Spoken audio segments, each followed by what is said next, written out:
ሰላም እንዴት ናችሁ ጓደኞቼ? እኔ ያለሁላችሁ እንግዲህ የሄርሜላና የአብርሽ ቤተሰቦች እንኳን ደስ አላችሁ። ፎንግራ ፎንግራ ማለት ነው። አዲስ ነገር አለ እንግዲህ ትለያላችሁ።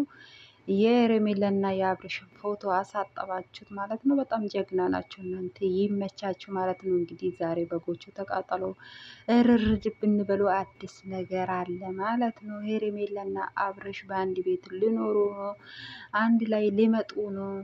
ዛሬ አዲስ ነገር አለ፣ ሳፕራይዝ አለ፣ ብዙ ነገር አለ ማለት ነው። እንግዲህ ይሄ ፎቶ ታጥቧል። ሄርሜላ ሳፕራይዝ ልትደረግ ነው፣ ሊሰጣት ነው ማለት ነው ስጦታ። እንግዲህ ፎንግራ ብለናል። ሄርሜልዬ እንኳን ደስ አለሽ፣ እንኳን በዚህ ቀን አደረሰሽ ማለት ነው። እንግዲህ ተስፋ አለን ወደፊት ሄርሜላና አብርሽ ማለት ነው።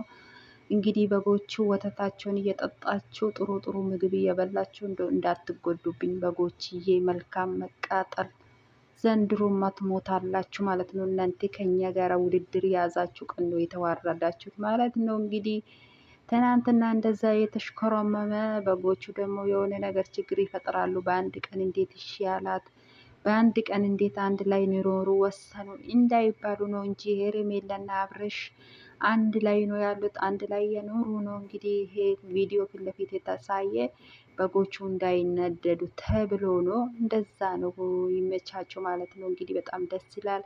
ትለያላችሁ። የዛሬ ቪዲዮማ በጣም ይለያል ማለት ነው። በጣም ምርጥ ቪዲዮ እንደሚሆን ተስፋ አደርጋለሁ። መቃጠል በጎች እየዞን በጣም ነው የምታሳዝኑኝ። ደመቁ እናንተ ላይ ተጫወተች።